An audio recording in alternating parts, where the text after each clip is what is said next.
Alright, so moving on to this, here we're going to do the first example. So here we need to sketch the graph of the function that we're given below. Here we have y is equal to 3 divided by x minus 3 plus 2. Then we need to identify the transformations applied to the function. And then C here is to identify the characteristics of the graph.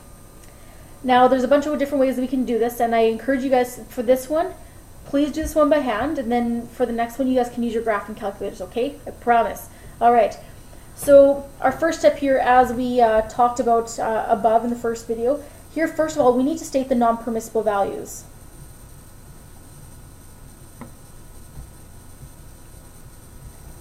So then this will help us to, when we're creating our graph, because then we'll know approximately where we should be going along the lines of for picking values. So first of all, so how do we find our non-permissible values? So that's when this denominator here is equal to 0. So what we're going to do is we're going to have x minus 3 is equal to 0. So when does that happen? Solving for x here, you move 3 to the other side. We have x is equal to 3. So this one's nice. This one only has one value that's non-permissible. If it was, say, an x squared term, we would end up with 2 non-permissible values, but this one's pretty nice here. So we're only going to end up with 1 here. Okay? So I'm just going to scroll down a little bit. So now let's make our table of values, and you guys can use this either by doing your transformations, or if you just want to do this whole thing by hand without graphing your original y is equal to 1 over x. So it's up to you guys. There's a bunch of different ways that you can do this. I'll show you one way, and if you guys want to try another way, go for it. If you want to, come and talk to me, and we can I can show you how to do those other methods, okay?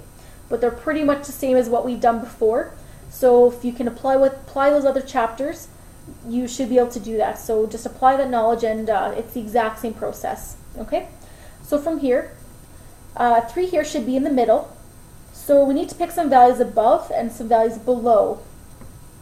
And I guess, well, when I say above and below, so typically in our number line here, usually up here is negative, so that's where I'm going to start. So first off, let's go with 0, 1, and 2. And we should maybe pick more along the lines of maybe 3 values. 3 values on each side, that's kind of a good guess. Then we can do 4, 5, and 6. From there, if we still aren't sure what's going on, we can still add some more, but this can start off, and then from there, then we can kind of use our judgment. Okay, well, maybe we need another one to help us see what's going on with that graph. So let's start with this. So pick 3 values above and below, and then from there you can add some more if you like, okay? So first off, let's put 0 in for x. So what we'd end up with is we'd get 3 divided by negative 3 plus 2. Then we get negative 1 plus 2, which is just equal to 1. So substitute in those values for x and solve, which we've done lots of that in previous courses, even in this course in grade 9. We've done this for a long time, so hopefully we should be good with substituting in values. So now when we get, we put 1 in for x, we get 3 over 1 minus 3 plus 2. That is equal to 3 over negative 2 plus 2. So that'd be negative 3 over 2 plus 2, which is, and you guys can put this as a decimal, we have 0.5. And I really like to deal with decimals when we're graphing because it's a lot easier for me to see 0.5 compared to 1 over 2, especially when you get to those complicated fractions like, say for example, if we had 1 over 7, I don't really know where that is approximately according to a graph, so that's why I usually like to change mine into a decimal form. Otherwise, say if we're substituting into solve an equation, that's when I like to use exact values, but when we're graphing, I prefer decimals because then it helps me approximate where on the graph it'll be, okay? So then here for 2, we're going to put 2 in for x, so we have 3 over 2 minus 3 plus 2. 2 minus 3 is negative 1, so that'll be negative 3 plus 2. That is equal to negative 1. 3, as we saw above, that'll give us 0 in our denominator, so that is equal to undefined. And if you want to, even before you start putting in values, put 3 undefined and then start listing the values below and above, okay? Then from there we'll put 4 in for x. We have 3 over 4 minus 3 plus 2. 4 minus 3 is 1, So that'd be 3 plus 2 is equal to 5. Now we have 5 for x, so we'll do 3 over 5 minus 3 plus 2. That is 5 minus 3 is 2, so we had 3 over 2 plus 2, and that there is equal to 3.5. Then going on from there, we have 6, so we have 3 over 6 minus 3 plus 2. 6 minus 3 is 3, so we have 3 over 3 is 1, so it'll be 1 plus 2, and that is equal to 3. So from here, let's try graphing, and if you guys want to, when we're connecting those points, if we can't quite see what's going on there, then let's just add some more points, okay? So from here, let's, our values range from 5, we go from 0 to 6, so maybe we'll space everything out, go by 2s here.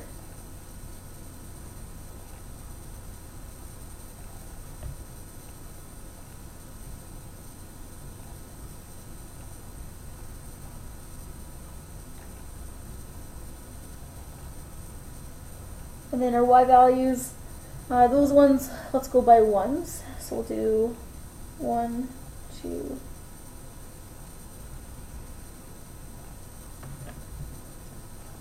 and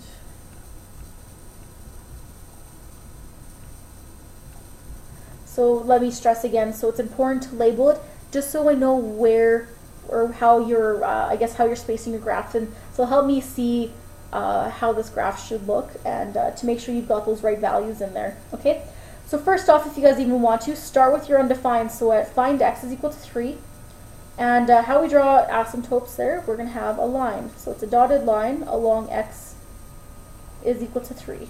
Oh.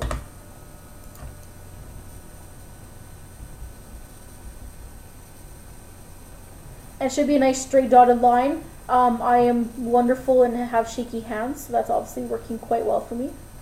And make sure you put arrows there, and it's always good to label your asymptote. So we have x is equal to 3. So from there, let's just start plotting some points. So if you want to start over here, so we have 0 and 1. Then we have 1 and 0.5. Then we have 2 and -1. And then moving on to 4 and 5. Then we have 5 and 3.5.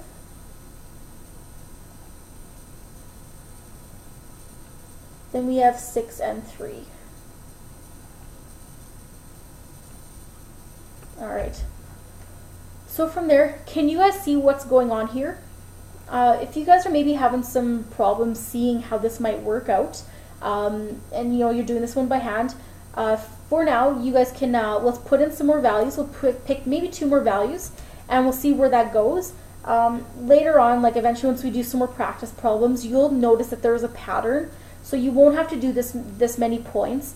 But let's do an extra 2 just so we can see kind of how more along how this graph is acting. So let's choose 1 on each side. So maybe let's pick a little bit more far out. So let's go with even, let's go with x is equal to 9. So I'm just going to write that over here. So what happens when x is equal to 9? So we have 3 over 9 minus 3 plus 2. 9 minus 3 is 6.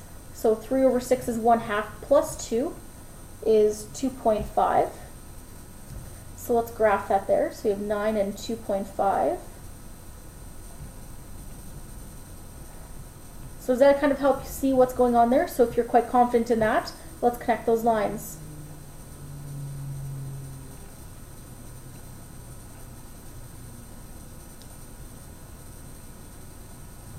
So it'll look something like that. And then if you want to as well, let's do one more. I'm just going to scroll on down a little bit.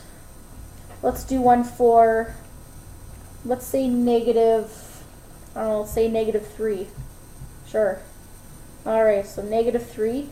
We have 3 over, so it'd be -3 minus 3 plus 2. -3 subtract 3 is -6. So it's -1/2 plus 2 is equal to 1.5. Now let's graph that point. So we have negative 3 and 1.5. Negative 3 and 1.5. Okay. So kind of looks like it's doing the same thing, it's facing downward this time. So it might look somewhere along the lines of something like that. Once again, I apologize, my shaky hand. Are you guys getting used to that yet? All right. And if you want to, let's look at the graphing calculator just to kind of show a little bit more accurate detail of what this should look like. Hopefully, your guys looks a whole lot nicer, but you know, me, my shaky hands, it's wonderful.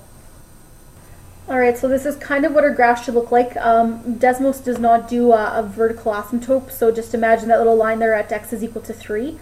And this is essentially what our graph will look like. And what you guys will notice is that pretty much for any, reciprocal function where we just have a single x term, it's not squared, it's going to follow the same pattern where we have an asymptote, and then it kind of creates a curve one way, and then it curves going down on the left side. So it creates this kind of strange, not quite meeting x, kind of shape.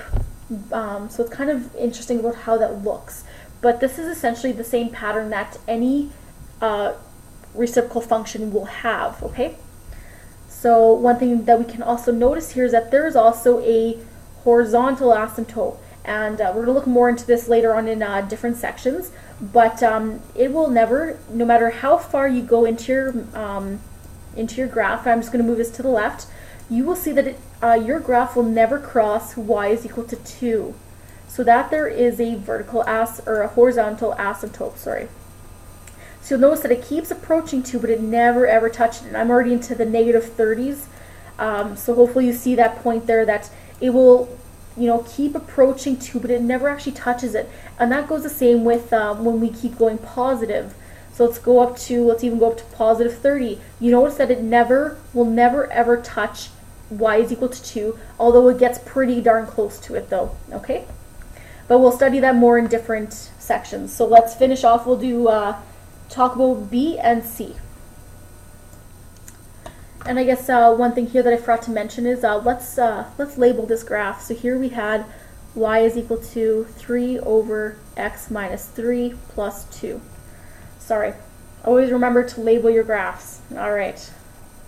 So now moving on to B here. Here we need to identify the transformations that were applied to that function. So that's going to be looking at A, H, and K.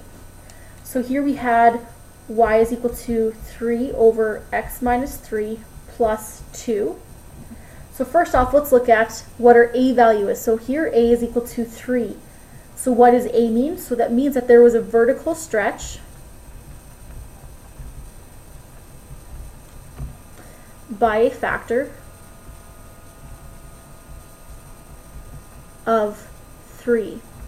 Okay, so it's a vertical stretch, so it means that those y values were stretched. You multiply that value by 3.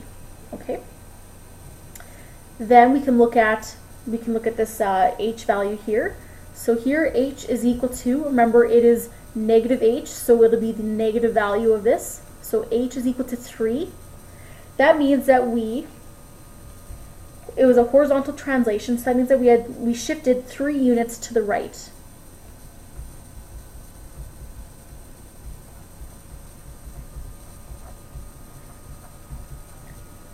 All right. And then our last one here is looking at k. So here our k value was equal to 2. And k, if you remember, that's the vertical translation. So that means that we shifted 2 units up. Okay. So now we're getting close to that 15-minute mark. If you guys want to pause, or while you're waiting for the next video to load, do the domain and the range on your own. Okay.